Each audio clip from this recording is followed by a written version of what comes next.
Why did I become a mentor at Otis? Well, first of all, Rosemary Brantley, who's amazing, gave me an opportunity a couple of years after I'd graduated to become a design mentor, and of course I jumped at it because it was really an opportunity for me to give back to the school and then also at the same time work with young creative talent, which is they see things differently than I do, especially 20 years later.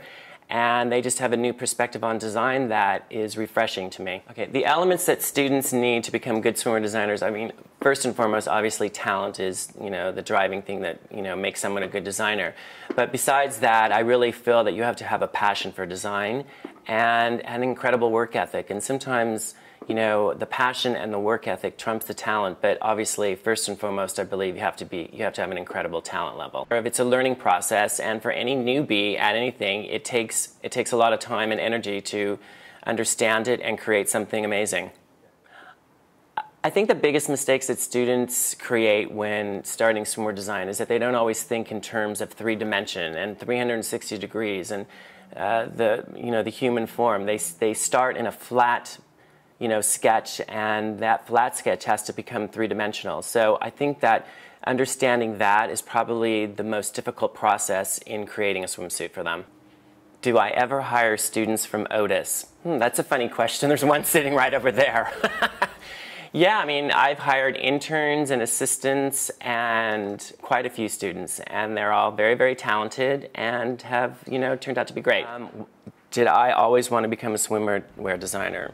No, that really never entered my picture when I was in design school because everybody wants to be the next Calvin or Ralph Lauren or Donna Karan. But I worked for swimwear. I worked for some sportswear companies initially, and then a really great opportunity came up for me to get into swimwear at LeBlanc years ago. And I met one of my mentors, Gary Nickerson, and we really hit it off as a team. And I stuck with it, and I liked it, and it was very exciting and great, and I got to travel all over the world. So can't really say anything bad about it because it's turned out to be good 25 years later. Wow, has swimwear design changed over the years? I think honestly right now and looking back on it, I don't think it's changed enough. It's been more of an evolutionary process than revolutionary. I think when Lycra was first invented, that was revolutionary, and it really changed the world of swimwear and how it was created. And I think now we're really ready for something revolutionary. And I think it's going to happen in fabrication, and I don't know how it's going to happen, but hopefully somebody out there will do something that will create something new and very exciting.